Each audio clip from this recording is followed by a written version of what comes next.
What genre will I pull today? Welcome back to the Reading Roulette, where for 10 days I'm going to pull a genre from this jar and give you my 4 best book recommendations from that genre, because I like to read a little bit of everything.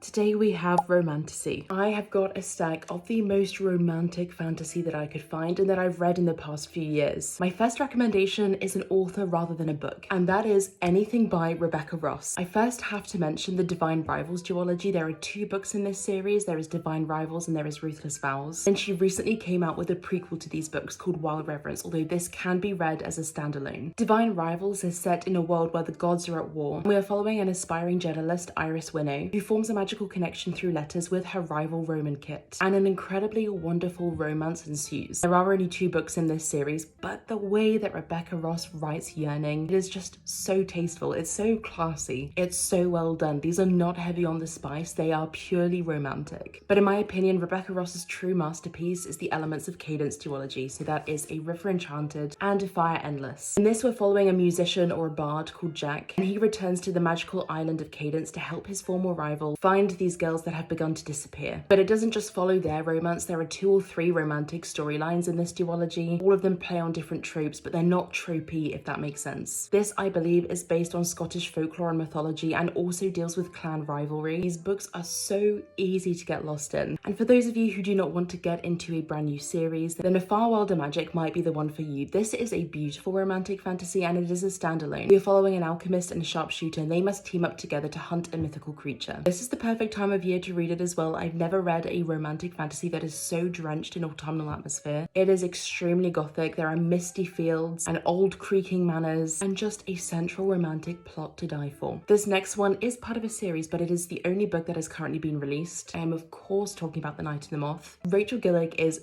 phenomenal at what she does. This is about a diviner called Sybil, and after 9 years spent as a prophetic dreamer in this sacred cathedral, Sybil just kind of longs for peace. When her fellow diviners start disappearing, she must team up with this irreverent knight who doesn't really believe in her visions. The dreamy prose and gothic imagery in this book are like nothing I've really ever read before. And unlike a lot of currently releasing romantic fantasy, I found the romance to be, again, extremely believable. I ate it up and I cannot wait for book 2 to come out.